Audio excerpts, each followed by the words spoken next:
Shohjahon Jo'rayev Sardor Mamdaliyevni yana sudga berdi. Ijtimoiy tarmoqlarda shov-shuvga aylanib qolgan Sardor Mamdaliyev hamda Shohjahon Jo'rayevlarning o'rtasidagi sudlashuv hali ham davom etmoqda. Sababi Sardor Mamdaliyev Sherali Jo'rayevning qo'shig'ini aytgani Shohjahon Jo'rayev yoqmadi va u Sardor Mamdaliyevni sudga berib, undan 20 ming AQSh dollari tovon pul so'radi. Bu haqda xonanda Sardor Mamdaliyevning o'zi batafsil gapirib berdi. Sardorning aytishicha, u pul ishlash maqsadida bu qo'shiqni aytmagan. Aksincha, u Sherali Jo'rayevga muxlislik qiladi va qo'shiqlarini sevib tinglagani uchun u Sherali Jo'rayevning qo'shig'ini aytgan va bu Jo'rayevlarga yoqmadi. Shundan keyin Sardor Mamdaliyevni sudga berdi. Do'stlar, yaxshi videoni o'zingiz ko'ring va o'z fikringizni kommentariyaga yozib qoldiring. Aytgancha, videomizga like bosishni unutmang. Bugun sudga chaqirishdi, yana shu Sherali Jo'rayev qo'shiqlari mojarosi.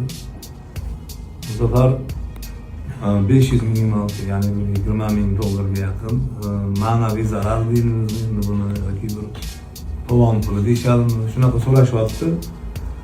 Endi men bitta narsadan mantiq topa olmayapman-da. Bitta insonni hurmat qilib, qo'shig'ini yaxshi ko'rib, o'tgan kunida xotirlab, Cho'tki TV'dagi Abdulvosit akam iltimosiga binoan ijro qilgandim.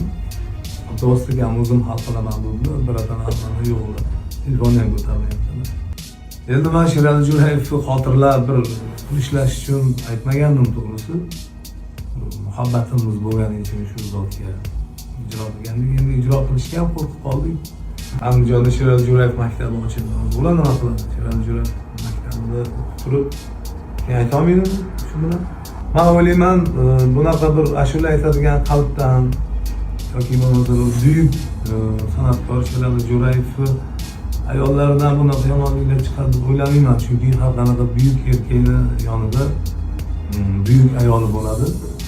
Shuning uchun men o'ylayman, bulardan chiqyapti bu fikrlar deb o'ylamayman. Bu darajadagi qattiq ushlab olishi o'sha yonlarida kimdir bo'lsa kerak deb o'ylayman. Shunaqa anamiz kuchlar deymizmi?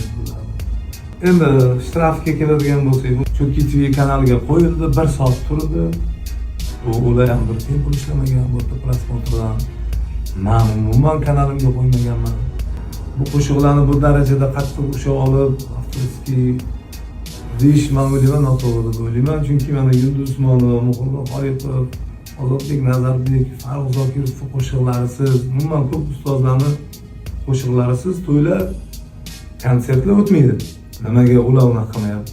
O'ylayman, buni qishlarni to'xtatish kerak, bir 5 kunlik dunyoni nazar qilib, keyinga to'g'ri bo'lib, naqshlatmaydi, keng bo'lib yashaylik. Aytishib turavermaydi. Do'st bo'lib yashaylik.